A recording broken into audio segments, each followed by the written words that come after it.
This is a quick overview of the deal assumption section within the MFA underwriting model. It's located on the underwriting model tab, and it's the first section that you start with when underwriting a deal.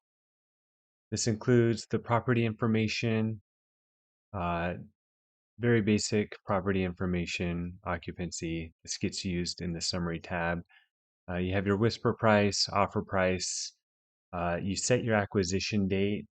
This is used for the loan and uh, also the GPR logic tab. You set your cap rate for the market. That's where the market cap rate is for a similar type asset today. And then the tool will calculate your cap rate at year one on your pro forma. You have closing costs, operating reserves. We like to operate with a pretty large operating reserves, which is 6 months of our year one expenses. And you can set a CapEx amount. You also have some basic exit assumptions, your exit year, the cost as a percentage of the sale price, the reserves return. So you're collecting reserves when you purchase the property. In this case, we're collecting 534,000. We're going to return 50% of these reserves on exit. And then you can, if you choose to, you can add a cap rate escalator. In this case, it's escalating the cap rate at 10 basis points a year. After 5 years, it arrives at a cap rate, an exit cap of 5%. And then you have your debt structure. You have an acquisition loan, pretty straightforward loan to value. And then you have a refinance loan. And the way you trigger your refinance is by putting in the refinance end of year. So in this case, I'll put 3. We'll refinance this loan at the end of year 3.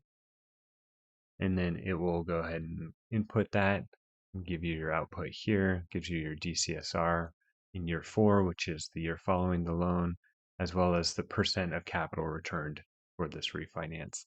If you want to take out the refinance, just go ahead and put the refinance end of year at 0. And then you have your deal structure, the preferred return you want to offer to your LP investors, if any, and then the partner split, simple preferred return model. You have acquisition fee, asset management fee. If you want to charge a refinance fee or disposition fee, you're able to. And then your renovation assumptions. This is important. Uh, this is new for the 1.26 version, which is the renovation start month. The prior version started at month 1. Now you can choose what month you want to start your renovation and what month you want to end your renovation. The model will roll the renovation linearly over that time frame for the number of units you're going to renovate, which are determined in the unit mix section. It gives you some basic information. This is the area where you set your exterior renovation costs. So in this case, I have $250,000, which is $1,645 a door. The interior renovation cost, this comes from one of two places. If you're doing a quick underwriting, this will come from this section. If this is turned off, then it's looking at the unit mix in interior renovation strategy section. Next up is the KPI section. This is really just informational. You can see how your preferred return is tracking, how your cash on cash return, IRR. You can set targets. The targets, the only thing they do is uh, turn the cells either red or green, depending on the performance. A couple important ones that I think are important to keep track of are negative cash flow. So if the model sees any negative cash flow for any year, it will tell you here. And then, of course, we want to return all the capital back to our investors on sale. This checks for that. It will flag it if you're not able to return the capital back. And then final section here is the sources and uses.